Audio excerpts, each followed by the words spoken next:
My boss replaced me with his best friend's daughter. Then I opened the folder he never thought I'd use. He didn't let me finish my report. I was mid-sentence, explaining a cost risk I had warned him about for months, when my boss raised his hand and smiled like this was kind. He said the word restructuring slowly, like it was a gift. He said it wasn't personal. Then he turned his laptop and showed a slide with my role crossed out. Under it was a new name. His best friend's daughter. 23 years old. Fresh smile.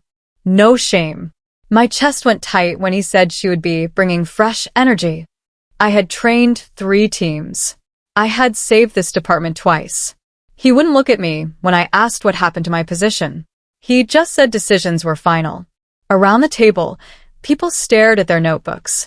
No one spoke. I nodded like I understood because older women learn how to swallow shock quietly. That was the moment everything cracked. Stay with this story. Hit subscribe for more true revenge stories because what came next changed everything. The team threw a goodbye party I never asked for. Someone bought a cake that said "Good luck, Joy" in bright blue letters. I stood there smiling while my stomach twisted. The new girl sat at my desk like it already belonged to her. She posed for pictures, hands on hips, laughing too loud.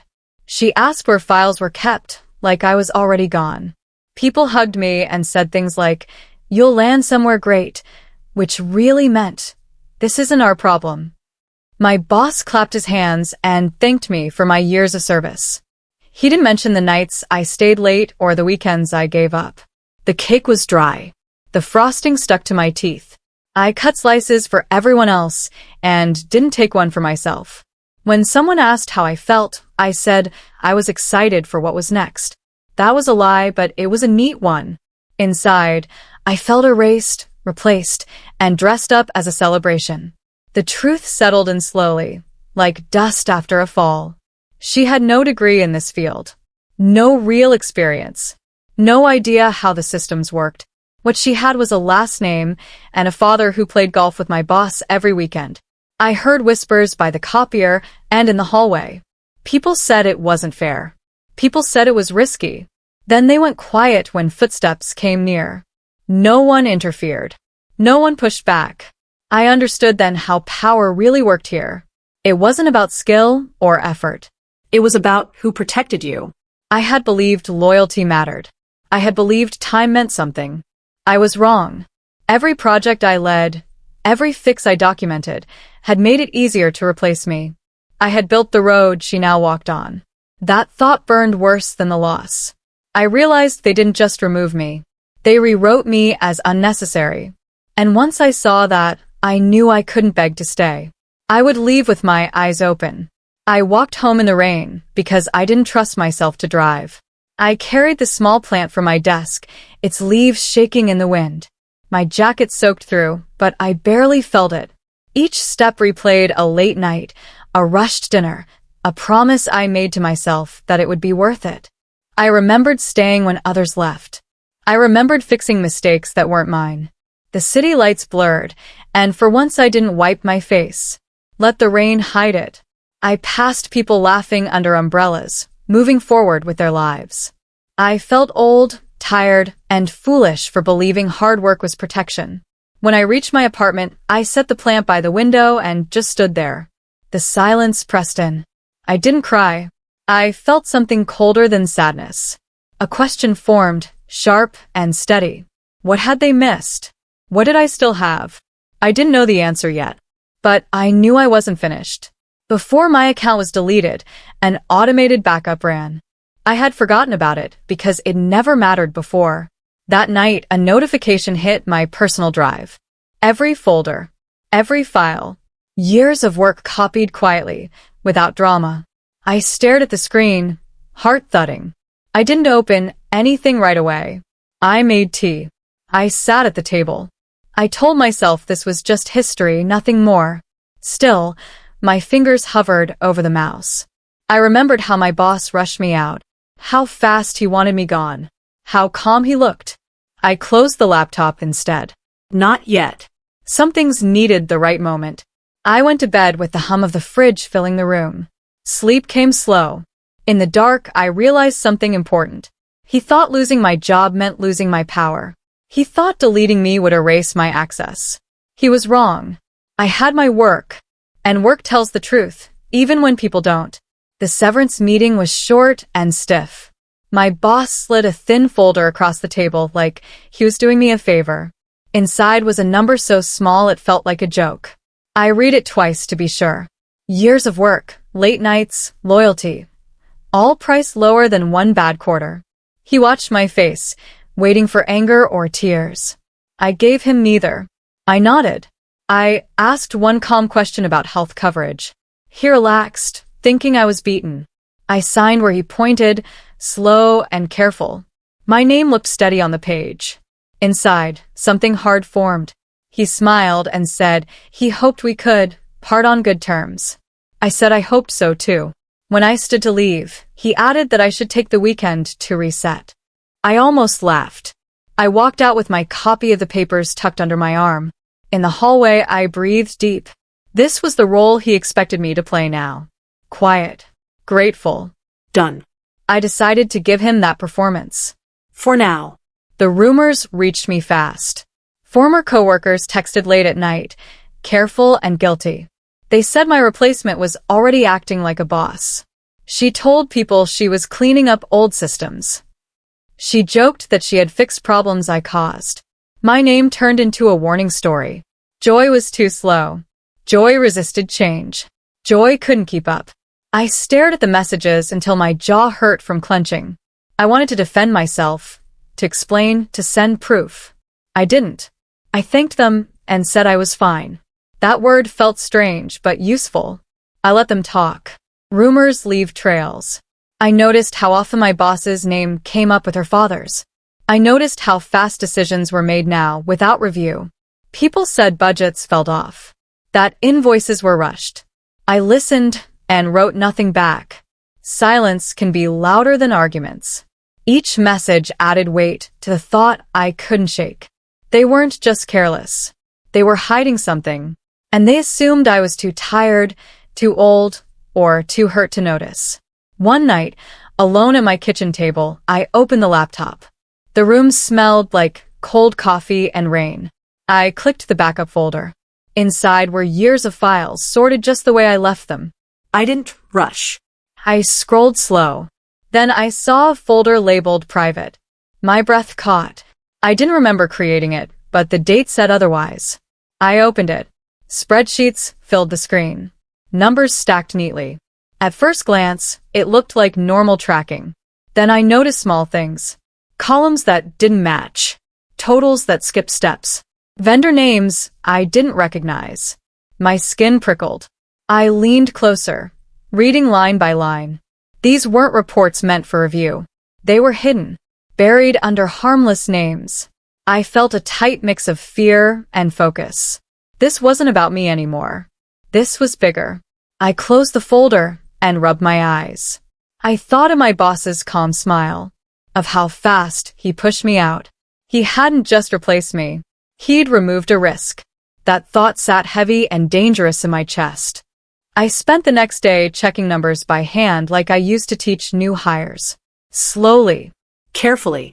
patterns appeared. The files weren't mistakes. They were routes. Money moved in clean lines, then disappeared. Invoices billed to vendors that didn't exist anywhere else. Dates lined up too well to be chance. I felt sick, then steady. This was the kind of thing you only saw if you knew where to look. I did. I had built the checks that should have caught this. Someone had worked hard to step around them. I opened another sheet and another. The same names kept coming back.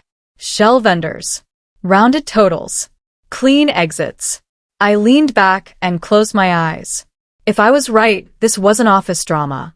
This was crime. I thought about my severance folder sitting on the counter. How small it felt now.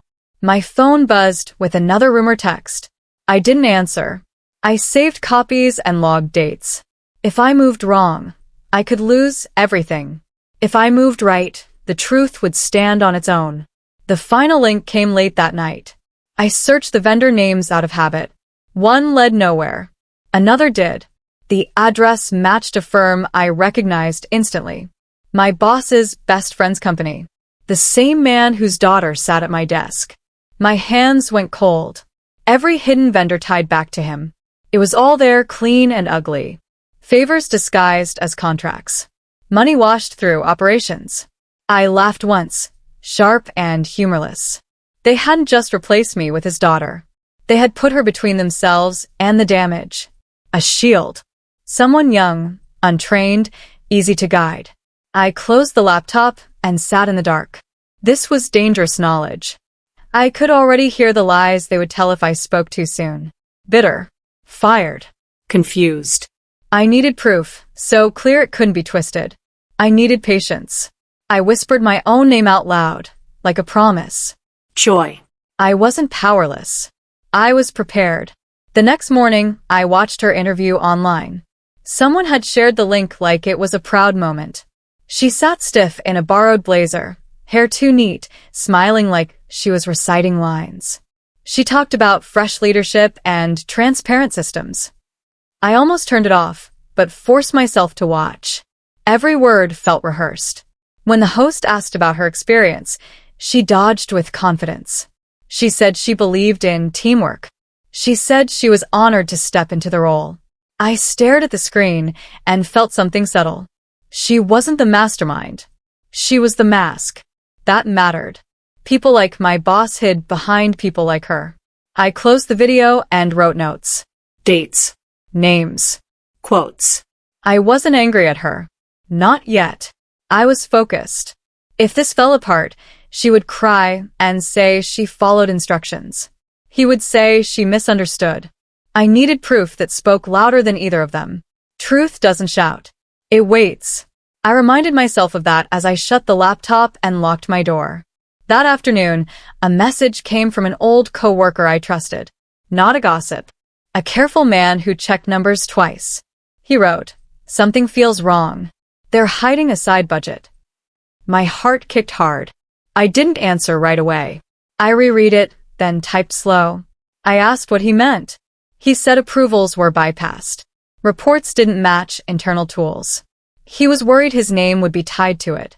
I told him to document everything and say nothing else. He agreed without asking why. That trust meant more than he knew. I opened my notebook and added his message to the growing map in my head. This wasn't just my story anymore. Others felt it too. They just didn't know what to do. I knew what fear looked like in workplaces. I had felt it before. Fear keeps people quiet. Evidence gives them voices. I closed my notebook and stared at the wall. This was bigger than revenge. This was about stopping something rotten before it spread further.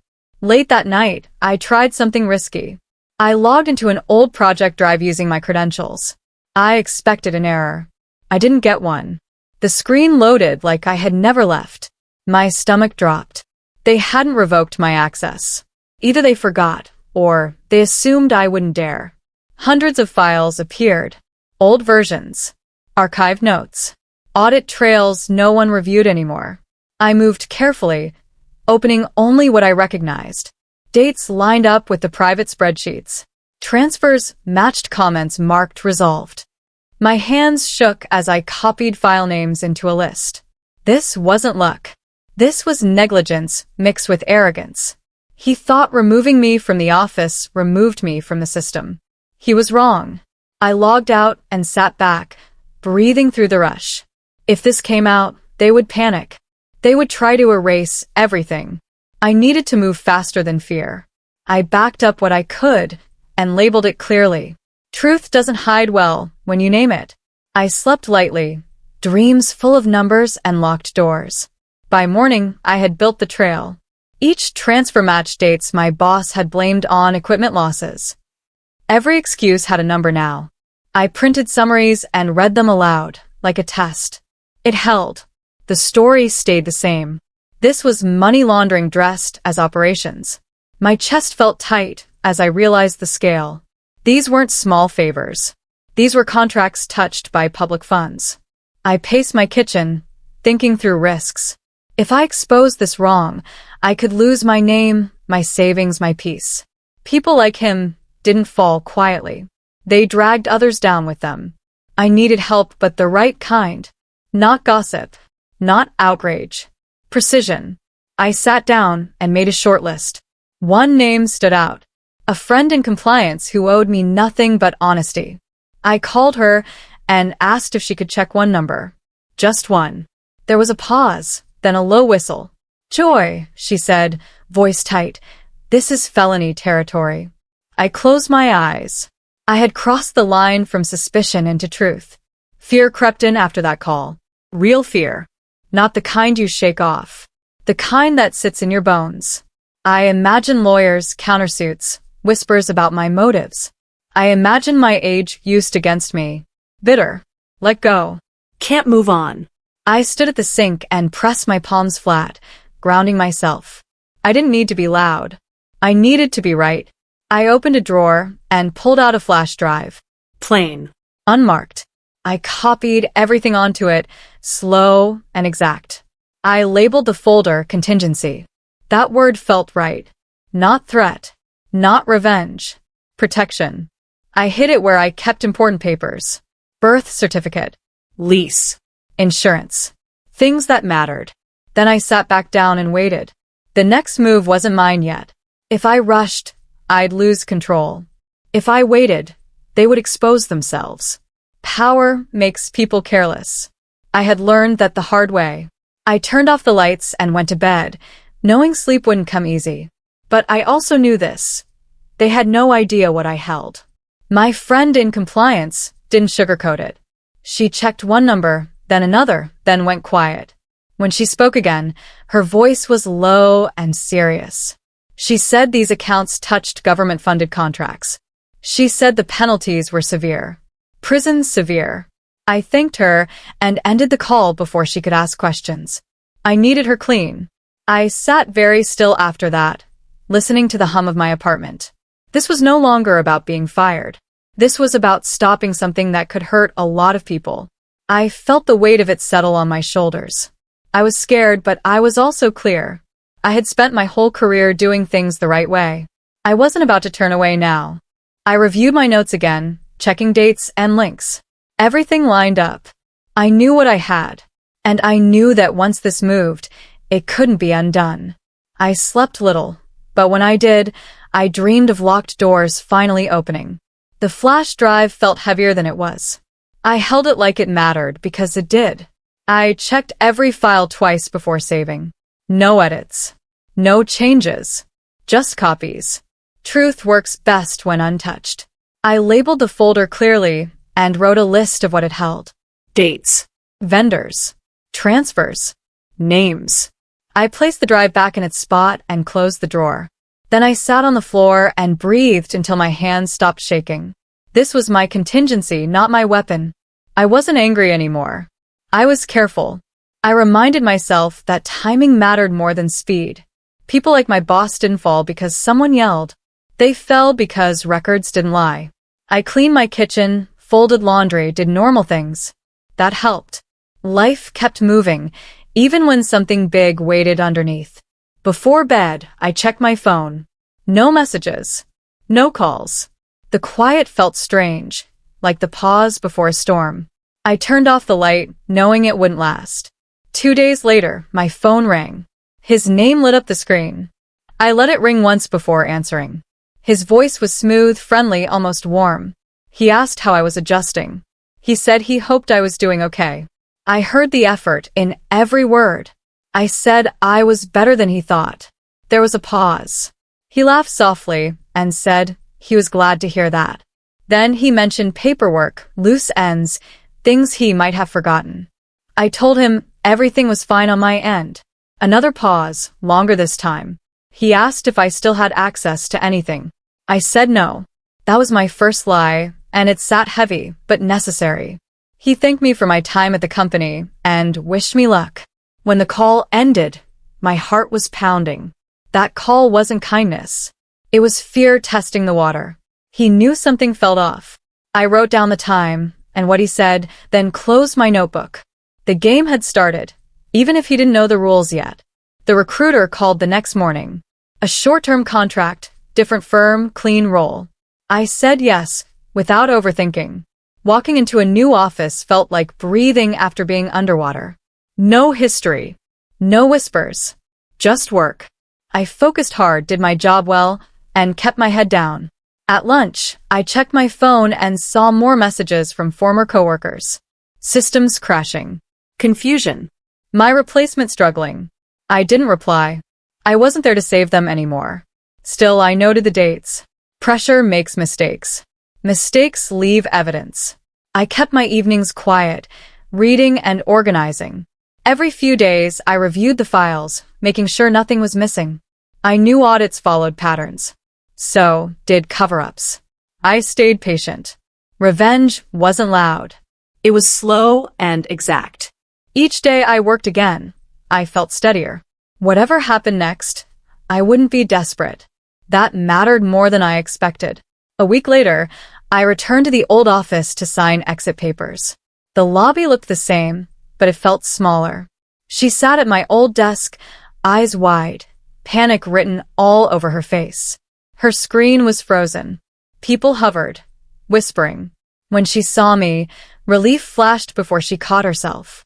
She asked if I remembered how to fix the system. I smiled, polite and calm.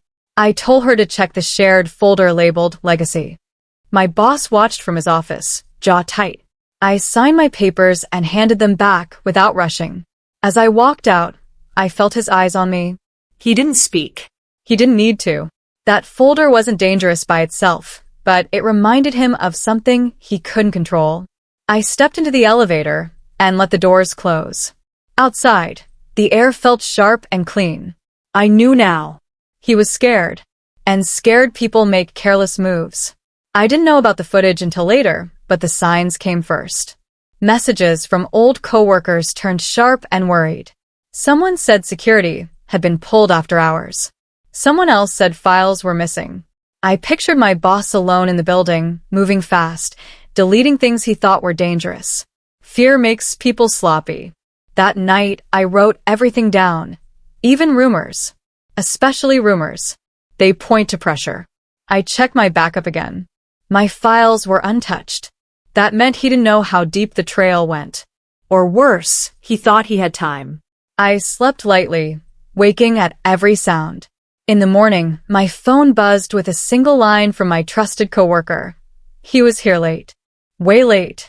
I stared at the message and felt calm settle in. This was no longer about if something would happen. It was about when. I made coffee, dressed for work, and went on with my day. The truth was moving now. I just had to stay ahead of it. The email came by accident. I was copied without thought. My boss wrote to his best friend, short and panicked. Delete the contingency folder before audit week. My hands went cold, then steady. There it was. Proof of intent. Proof of fear. I didn't open it right away. I let it sit, unread, like a loaded thing.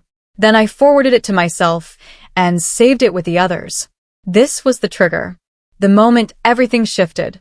I left my desk and sat in my car, breathing slow. If I moved too fast, I could ruin it. If I waited too long, he could erase more. I called my new firm's legal department and asked a careful question. I didn't give names yet, just facts. They told me to collect everything and protect myself. When I hung up, my hands were shaking. This was the edge. Stay with this story and hit subscribe for more true revenge stories because the next step would change everything. I didn't sleep that night. I organized. I labeled. I checked timestamps and headers. Every file had to speak clearly on its own. I imagined someone hostile reading it, trying to poke holes. I closed every gap I could. In the morning, I met with legal in person. They listened without interrupting. When I finished, the room felt heavy. One of them nodded slowly and said I had done the right thing by waiting. They told me to upload everything through a secure whistleblower portal. No shortcuts. No warnings. I walked out feeling hollow and focused at the same time. On the way home, my phone buzzed again. My boss called. I didn't answer. He texted. "What did you do?" I didn't reply. I wasn't playing his game anymore. That night, I set the flash drive on the table and stared at it for a long time. This wasn't revenge yet. This was the decision that made revenge possible. Uploading took less time than I expected. The portal was quiet, simple, serious. I attached every file, every note, every email. I added a short statement, and nothing more. Facts don't need emotion. When I clicked submit, a confirmation ping sounded. It was soft, but it felt like thunder in my chest. I sat back and closed my eyes. Whatever happened next was out of my hands. That scared me, but it also freed me. I powered down the laptop and cleaned my apartment like I was clearing space. I slept deep for the first time in weeks. In the morning, my phone lit up with missed calls. I didn't check them. I went to work. I drank my coffee. I waited. Justice doesn't rush. It arrives when it's ready. And when it does, it doesn't ask permission. The next morning, an emergency memo went out company-wide. External auditors arriving Monday. I wasn't there, but I heard about his face turning gray. People said he couldn't speak. Meetings were canceled. Doors closed fast. My phone rang nonstop. I let it. This was the moment everything changed. The fear he planted in others had come home. I stood by my window, watching the city move like nothing was wrong. I felt steady. This wasn't anger anymore. This was balance.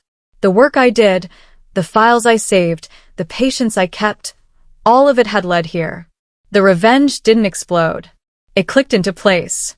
If you want to see how justice really lands, hit subscribe for more true revenge stories, because this was only the beginning of his fall. He called me furious, voice sharp and shaking. He didn't bother with pleasantries this time. He demanded to know what I had done. I waited until he ran out of breath. Then I said one sentence. I told him I had opened a folder. Silence slammed into the line. I could hear him breathing, fast and uneven. He told me I was confused, that I didn't understand what I had seen. I said I understood numbers better than most people. He threatened legal action. I reminded him I hadn't contacted anyone directly. He hung up on me. My hands shook after, but not from fear. From release. The mask was gone. The calm boss act was done. I wrote down everything he said, word for word. That call wasn't rage. It was panic. I knew then he had seen the memo too. He knew auditors meant control slipping away. I made dinner and ate slowly. I slept well that night, knowing he wouldn't. Audit day arrived like a storm. I wasn't there, but the updates came fast. Auditors filled the conference room. Screens lit up with charts and transfers. Every number I flagged appeared again, clean and clear. My former coworkers watched in silence. My boss tried to explain, hands moving too much. The story didn't hold. Each answer opened another hole. I sat at my new desk miles away, phone face down, doing my job. Around noon, a message came from Melissa in accounting. They're pulling files you built. I closed my eyes. Good. By afternoon, the tone shifted. Questions turned sharp. Voices rose. Facts stayed calm. That's how truth works. It doesn't need volume. I went for a short walk on my break, breathing in cold air. I wasn't smiling. I wasn't celebrating. I was steady. This wasn't revenge fueled by anger. It was consequence catching up one spreadsheet at a time. The collapse came faster than anyone expected. His best friend's daughter broke first. In the audit room, she cried and said she only approved what she was told to approve. She said she trusted him. She said she didn't understand the numbers. It was all recorded. I heard she kept saying she thought it was normal. That word followed her like an echo. Normal. I felt a flicker of pity, then let it pass. She had taken my chair without question. She had smiled while my name was erased. She was a shield until she wasn't. Confessions change everything. By the end of the day, both men were escorted out. No speeches.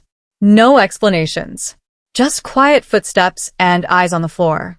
That evening, an email landed in my inbox from the firm's director. It was short and careful. He thanked me for my integrity. Then he asked a question that made me sit down. Would I consider returning as interim manager? I stared at the screen, heart pounding, history folding in on itself. I said yes after one long breath. Walking back into that building felt unreal. People didn't clap. They nodded. They stepped aside. Respect is quieter than applause. Her nameplate was gone. Mine waited, polished and simple. I sat at the desk and logged in. No errors this time. Systems open like they recognized me. Meetings followed, tense but honest. People asked real questions. I gave clear answers. No drama. No gloating. Just work. By afternoon, the director stopped by and thanked me again. He said the firm was lucky I documented everything. I thought about the nights I stayed late, writing notes no one read. They mattered now. When I left that day, the sun was setting, light hitting the glass just right. I stood for a moment and felt something settle. I hadn't come back to win. I had come back to finish what I started. That difference meant everything. The statement came out the next week. My former boss tried to spin it as confusion, a misunderstanding blown out of scale. The audit summary shut that down fast. Facts lined up. Dates matched. Money spoke clearly. Charges followed soon after. Fraud. Conspiracy. His friend's company lost its license. I read the news quietly, coffee cooling beside me. My phone buzzed with messages from old coworkers. Some apologized. Some just said thank you. I replied to a few. I didn't need closure from all of them. Later that day, the director called again. He offered me the role permanently. Director of Compliance. I accepted. The irony tasted clean, not sweet. That night, alone in my apartment, I opened the drawer and looked at the flash drive one last time. I put it back and closed the drawer. The work had done its job. And so had I. The press called 2 days later. One journalist asked if I felt vindicated. I paused before answering. I said all I had done was open a folder labeled Truth. That line followed me longer than I expected. Articles came out careful but firm. No names softened. No blame shifted. The facts held. At work, my role grew heavier. Meetings with legal, reviews of old controls, plans to rebuild trust. I welcomed the weight. This was the work I had always believed in. Late one afternoon, an envelope appeared on my desk. Handwritten. From him. The return address listed a detention center. Inside, he wrote that I had always been the best employee. That he should have listened. That fear had made him small. I read it once, then folded it back up. I didn't reply. Not because I was cruel, but because the conversation was over. Apologies don't undo choices. They only explain them. I placed the letter in a drawer and locked it away. Some words arrived too late to matter. The charges moved fast after that. Authorities filed formal fraud counts. Accounts were frozen. Statements seized. His friend's company collapsed almost overnight. Vendors scrambled. Lawyers swarmed. I watched from a distance, focused on my own work. I built new safeguards. Stronger checks. Clear trails. I made sure no one else would have to whisper about feeling wrong. One afternoon, I walked past his old office. The door stood open, lights off. Empty. It didn't feel like victory. It felt like consequence. At home, my life grew quieter and better. I cooked real meals. I slept through the night. Fear drained out slowly, like a bruise fading. People asked if I was angry. I told them no. Anger burns fast. Precision lasts. I had learned that. Every step I took now felt chosen, not forced. That mattered more than revenge ever could. A month later, I hired my first group of new graduates. Nervous, bright, hopeful. I told them one rule on day one. Document everything. I said receipts were stronger than rumors. They laughed, then wrote it down. I trained them the way I wish someone had trained me earlier. No shortcuts. No silent fixes. Transparency protects everyone. Watching them work healed something I didn't know was still sore. One afternoon, I received an award notice. Integrity recognition at the next company gala. I almost declined. Then I accepted. Not for the stage, but for the message.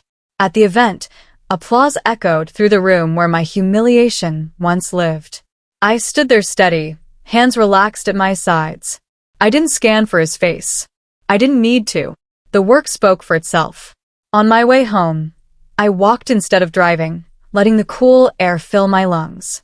The city felt open again. His former corner office stayed empty for weeks. No one rushed to claim it. When I passed it, I kept the lights off. Some spaces deserved rest. The company settled into a new rhythm. Trust rebuilt slowly but honestly. I watched people speak up more, question more. That was the real win. One evening, as I locked up, I realized something simple and strong. I wasn't replaying the past anymore. I wasn't waiting for the next shoe to drop. The fear that once sat in my chest had loosened its grip. I had stepped out of survival mode without noticing. At home, I watered my plants and opened a book. Ordinary moments felt rich. I thought about the version of me who walked home in the rain with a desk plant and a broken sense of fairness. I wished I could tell her this part, that she would be okay. Better than okay. Grounded. Looking back, revenge wasn't rage. It was patience and proof. It was knowing when to speak and when to wait. Every spreadsheet cell had been a step toward freedom. He thought deleting me would erase my work. Instead, my work erased him. The folder he never thought I'd use became the reason everything changed. Some folders open careers. Some end them. I just knew which one to click. I stood at my window that night, city lights blinking steady below. I felt no need to look over my shoulder. The past had closed cleanly. Tomorrow waited, open and unwritten. A few weeks later, I settled fully into the role. Not as a hero, not as a warning, just as someone trusted to guard the edges. I spent my days reviewing systems, rebuilding what had been hollowed out. At night, I walked home slow, noticing things I had missed before. A bakery light left on. A neighbor's radio humming. Peace came quietly. One afternoon, a junior analyst asked how I stayed so calm during pressure. I told her the truth. I said calm comes when you stop pretending you're powerless. She nodded like she understood more than she could explain. That mattered to me. I wasn't trying to be impressive anymore. I was trying to be useful. And I was. The company stabilized. Audits passed. Trust returned in small ways. No one spoke his name. They didn't need to. His absence said enough. When I left the office that Friday, I felt something rare. Pride without fear attached. I didn't owe that feeling to revenge. I owed it to choosing myself. The gala arrived quietly.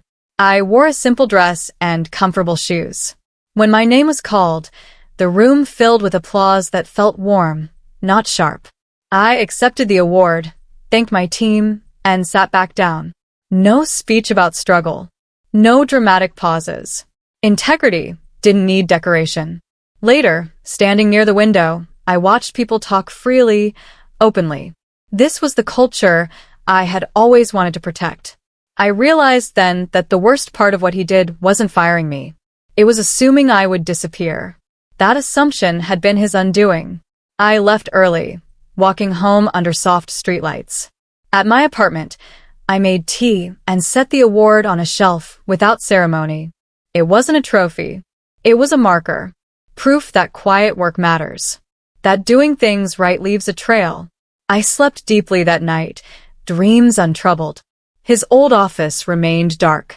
Sometimes new hires asked about it. I told them it was just an empty room. No lessons attached. Some ghosts don't need retelling. One evening, while locking up, I paused there anyway. The silence felt complete, not heavy. I turned off the hallway light and walked on. Outside, the air smelled like rain. I thought about how close I had come to shrinking myself, to believing the story they told about me. Age had been used like a flaw. Patience mistaken for weakness. They were wrong on both counts. I had lived long enough to know when to wait and when to act. That was my real advantage. At home, I opened the drawer and finally removed the flash drive. I erased it carefully, completely. Then I threw it away. Evidence had done its work. I didn't need to keep it anymore.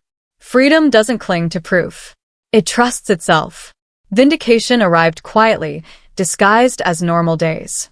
I stopped replaying conversations. Stopped bracing for impact. The anger that once sharpened me faded into something sturdier. Confidence. I understood then that revenge wasn't about watching someone fall. It was about standing still while the truth did the pushing. Every spreadsheet cell, every note, every pause had carried me here. I hadn't raised my voice. I hadn't begged. I had simply refused to disappear. That choice changed everything.